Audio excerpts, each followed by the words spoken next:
Press not. Chhota Udepur નગરપાલિકા અધિકારીઓ તથા શાળાના આચાર્યશ્રી વિરુદ્ધ શિક્ષકો પાસેથી લાખો રૂપિયાની લાંચની માંગ, શિક્ષકો દ્વારા જ ભાંડાફોડ. છોટાઉદેપુર જિલ્લાના એસ.એફ. હાઈસ્કૂલમાં નવા નિમાયેલા શિક્ષકશ્રીઓએ ગંભીર ખુલાસો કરતાં જણાવ્યું છે કે શાળાના આચાર્યશ્રી હિતેશભાઈ ચૌહાણ તથા નગરપાલિકા પ્રમુખ, ઉપપ્રમુખ, સભ્યો અને અન્ય કાર્યકર્તાઓ દ્વારા સંગઠિત રીતે લાખો રૂપિયાની લાંચની માંગણી કરવામાં આવી રહી છે. ઘટનાક્રમ: જુલાઈ 2025ની કાર્યરત નવ શિક્ષકો પાસેથી શરૂઆતમાં જ આચાર્યશ્રી દ્વારા ફૂલ અથવા ફૂલની પાંખડી ના નામે નાણાંની માંગણી કરવામાં આવી.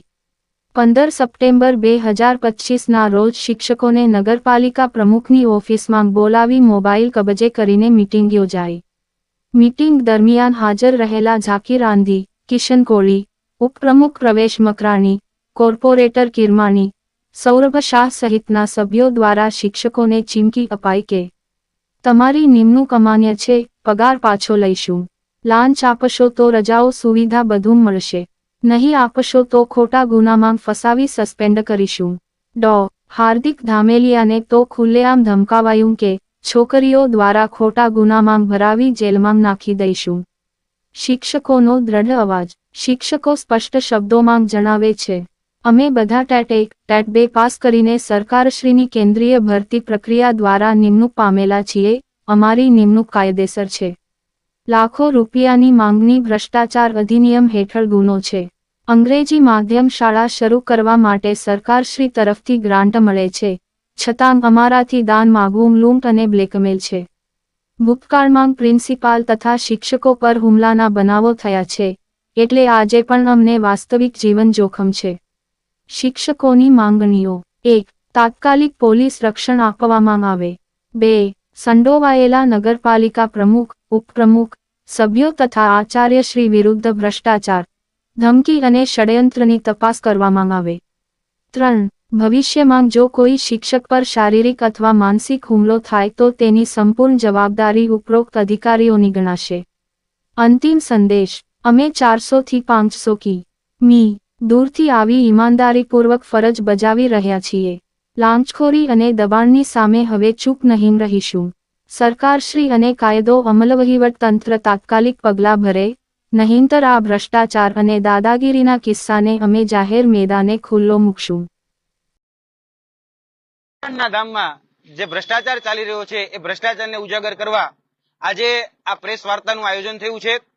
આ શિક્ષણના ધામમાં લાંચની પાઠશાળાઓ ચાલે છે. આપણે જાણીએ છીએ કે અત્યારે સરકારમાં નવી 24,700 શિક્ષકોની ભરતી એ ચાલી રહી છે, જેમાં વર્તમાનમાં 9 થી 12ના એટલે કે ટાટ 1 અને ટાટ 2માં જે નિમણૂક પામેલા જે શિક્ષકો છે એ શિક્ષકો પાસે લાંચના રૂપિયા માંગવામાં આવી રહ્યા છે. આજની જે ઘટના છે એ ઘટના છોટાઉદેપુર જિલ્લાના શાળા છે નગરપાલિકા સંચાલિત એસ.એફ. હાઈસ્કૂલ, જે ફતેહસિંહજી હાઈસ્કૂલ જે છે તેમાં જે શાળાના સંચાલકો છે તે અને નગરપાલિકાના જે પ્રમુખ, ઉપપ્રમુખ અને જે વહીવટદારો છે એના દ્વારા લાંચના પૈસા આ શિક્ષકો પાસે એ માંગવામાં આવી રહ્યા છે. આજથી થોડા દિવસ પહેલા એક મીટિંગનું આયોજન કરી અને આ જે શિક્ષકો છે એટલે કે 6 શિક્ષકો જે નવી અત્યારે જે ભરતી થયેલા તે અને 2021ની ભરતીમાં જે 2 શિક્ષકો છે એ બધાને સાથે મળી અને લાંચની માંગણી કરવામાં આવી છે, જેમાં પ્રિન્સિપાલ છે હિતેશભાઈ ચૌહાણ, ત્યારબાદ પ્રમુખ છે નગરપાલિકાના મંજુલાબેન કિશનભાઈ કોળી અને એમના પતિશ્રી એ વહીવટદાર તરીકે કામ કરે છે અને મીટિંગમાં હાજર રહી અને કિશનભાઈ કોળી દ્વારા, ત્યારબાદ ઉપપ્રમુખ પ્રવેશ મકરાણી, ત્યારબાદ કોર્પોરેટર કિરમાણી સાહેબ, ત્યારબાદ પાલિકા સભ્ય ઝાકીરભાઈ આંધી, ત્યારબાદ કારોબારી અધ્યક્ષ સૌરભભાઈ શાહ, આ બધા જ ભેગા મળી અને જે આ શિક્ષકો છે એને ધમકાવવાનો પ્રયત્ન કરી રહ્યા છે. સીધી નહીં તો આડકતરી રીતે પૈસાઓના માંગણી કરી રહ્યા છે કે ભૂતકાળના શિક્ષકોએ જે શિક્ષકોએ પૈસા માંગ્યા છે એમાં કોઈ 40 લાખ આપેલા છે, 45 લાખ આપેલા છે, તેની કબૂલાત પણ કરી રહ્યા છે. તેના આધાર પુરાવા તરીકે અમારી પાસે એ આખી ચર્ચાનો 45 મિનિટ જે ચર્ચાઓ ચાલી એ 45 મિનિટનો અમારી પાસે ઓડિયો પણ ઉપલબ્ધ છે, બીજા અન્ય આધાર પુરાવા પણ અમારી પાસે ઉપલબ્ધ છે. અને આ જે શિક્ષકો છે એ શિક્ષકોને ધમકી આપવામાં આવે છે કે જે આજે જો તમે પૈસા નહીં આપો તો તમારી જે ઉચ્ચતરની ફાઇલ છે ફાઇલ અટકાવી દેવામાં આવશે. તમે જો આ કાયમી બનવા માંગશો એટલે કે ફિક્સ પે માંથી જો કાયમી બનવા માટે 5 વર્ષ પછી જે ફાઇલ આગળ વધારવાની હોય એ ફાઇલ આગળ વધારવામાં નહીં આવે. તમારા નેગેટિવ રિમાર્ક્સ એ મૂકવામાં આવશે. એ તમને જે મળતી જે છૂટછાટ એટલે કે હક રજાઓ છે એ હક રજાઓ પણ તમને આપવામાં નહીં આવે. અને જો તમે અમને કોઓપરેટ કરશો તો આ જે હક રજાઓ તમારે જેટલી જોઈએ એટલી અમે તમને આપીશું. મળવા પત્ર ભલે 12 હોય પણ તમારે 25 જોતી હોય તો પણ અનધિકૃત રીતે તમને મળશે. ત્યારબાદ આ જે કાયમી રીતે જોવા જઈએ તો અપડાઉન ની પણ તમને છૂટછાટ મળશે. તમે દૂરથી રહીને પણ અહીંયા આવી શકશો.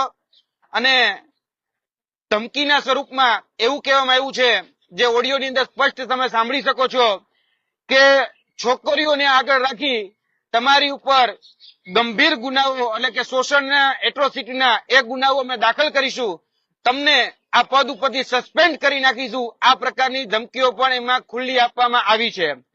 તમારું ભવિષ્ય એ અમે બગાડીશું અને તમારા રેકોર્ડ ખરાબ કરીશું જો તમે અમને કોઓપરેટ નહીં કરો તો.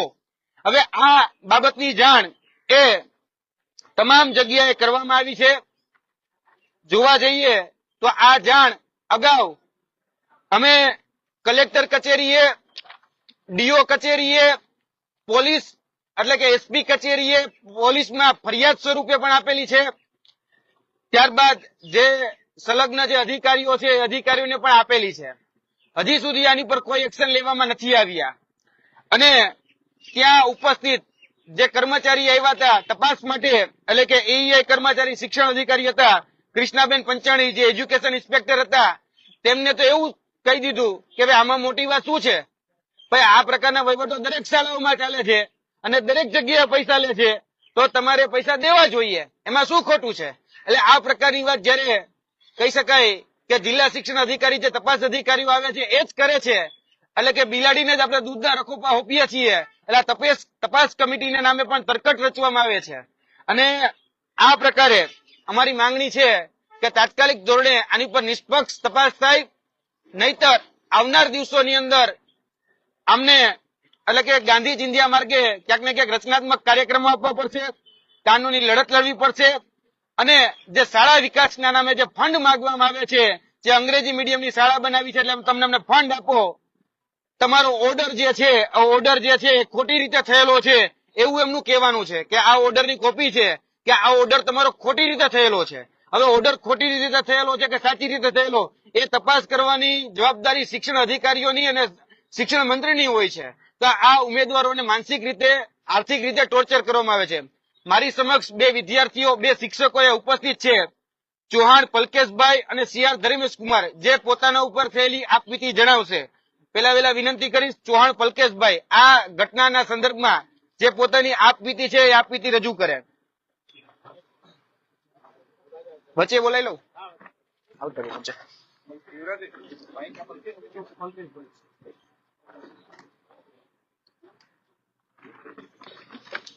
જી, તમારું નામ અને પછી વાત.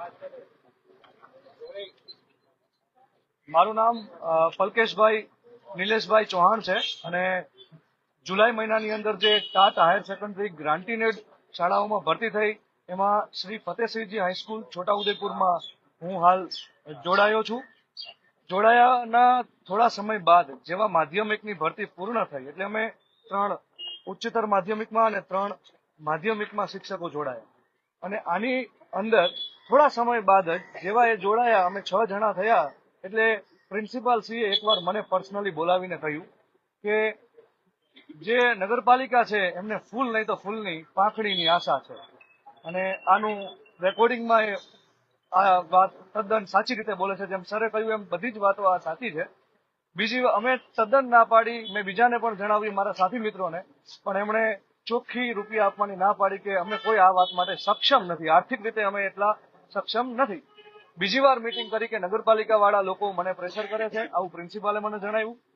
એમ કીધું કે તમારે ફૂલ નહીં તો ફૂલની પાકડી આપવી જ પડશે. એ મને પ્રેશર કરે છે તો તમારે કાં તો એમની સાથે મીટિંગ કરવી પડશે અને કાં તો પછી તમારે કોઈ રીતે આ મેટર સોર્ટ આઉટ કરવું પડશે, ફૂલ નહીં તો ફૂલની પાકડી આપીને. ધમકીઓ શું આપે છે?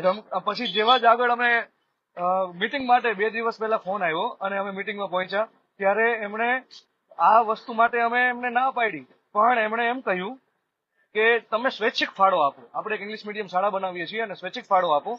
અને એક શિક્ષક છે અમારા સિનિયર શિક્ષક હાર્દિકભાઈ ધામેલિયા, એમણે કેટલીક રીતે ના પાડેલી કે અમે 1 રૂપિયો પણ નહીં આપીએ. તો એમને ઉદ્દેશીને એમણે કહ્યું કે આ ભાઈને તો અમે 2-3 છોકરીઓના અલગ અલગ કેસમાં ફસાવી દેશું, પછી એ ભાઈની સર્વિસ બુકમાં શેરો લગાવી દેશું, પછી એ ભાઈને કોઈ પણ રીતે અલગ અલગ 2-3 ઉદાહરણો આપી દીધા કે રામાણી સાહેબ હતા પ્રિન્સિપાલ, એમને રાજુ અગ્રવાલે માર માર્યો હતો, 2 ઝાપટ મારી હતી.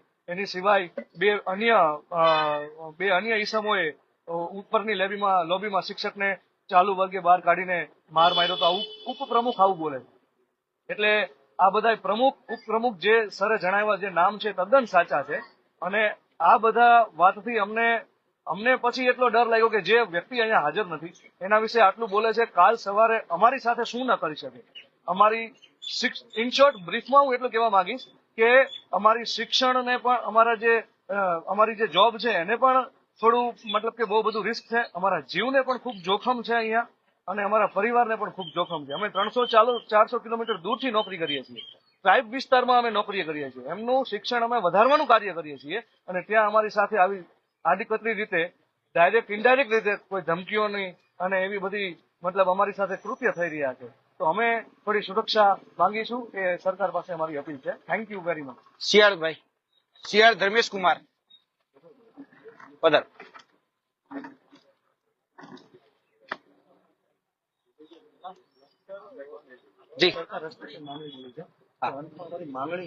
જી જી.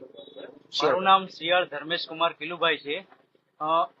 હું હમણાં જે તાજેતરમાં જે ભરતી થઈ માધ્યમિકની તેમાં હું છોટા ઉદેપુર SF હાઈસ્કૂલ ખાતે મને નિમણૂક મળી. એમાં થોડાક દિવસ બાદ મને અમારા સાથી મિત્ર તરફથી જાણવા મળ્યું કે પ્રિન્સિપલ દ્વારા આ જે નગરપાલિકા છે તે આવી કોઈ પૈસાની માંગણી કરે છે આડકતરી રીતે કે ફૂલ નહીં તો ફૂલની પાકડી એ રીતે. પછી એમાં અમે શું કહેવાય ના પાડી દીધેલી. પણ ત્યારબાદ આ વાતને થોડાક દિવસ વીતે છે ત્યારબાદ પ્રિન્સિપલ દ્વારા પાછી આ વાત કહેવામાં આવે છે અમારા સાથી મિત્રને, એટલે અમને જાણ કરે છે. એટલે અમે ડાયરેક્ટ પ્રિન્સિપલ સાથે જ મીટિંગ ગોઠવીએ છીએ અને પ્રિન્સિપલ જ અમને બધાને જે અમારા 6 જણ અને બીજા અમારા 2 જે સિનિયર શિક્ષક છે 2 આ બધાની સમક્ષ જ અમને આ વાત કરી દે છે કે આ જે નગરપાલિકા છે તે ફૂલ નહીં તો ફૂલની પાકડી રૂપે પૈસાની માગણી કરે. અને આ વાતને થોડાક દિવસો વીતી જાય છે. પછી નગરપાલિકા સાથે અમારી મીટિંગ થાય છે. આ મીટિંગ દરમિયાન અમને કોઈ આડકતરી રીતે શું કહેવાય ધમકી આપે છે. એમાં તમારી ફાઇલો અટકાવવામાં આવશે અને શું કહેવાય તમારા આ જે આગળના ઇજાફા છે એ પણ અટકાવવામાં આવશે અને અમને આ જે છોકરીઓ બાબતે હેરાન કરવામાં આવશે અને 24 કલાક શું કહેવાય કેસ કરીને જેલમાં રાખી સસ્પેન્ડ કરી દેવામાં આવશે. આવી બધી ધમકી અમને જે નગરપાલિકાના જે પ્રમુખ છે ઉપપ્રમુખ છે અને બીજા અન્ય અધિકારીઓ છે તેના દ્વારા અમને આવું બધું કહેવામાં આવે છે. તમારી માંગણી? અમારી છેલ્લી માંગણી તો એ જ છે કે અમારી જે સ્કૂલ છે SF હાઈસ્કૂલ તેને સરકાર હસ્તક લઈ લેવામાં આવે એવી અમારા જે નગરપાલિકામાં જે શિક્ષકો છે બધા એવી એની માંગણી છે. જી ડન છે.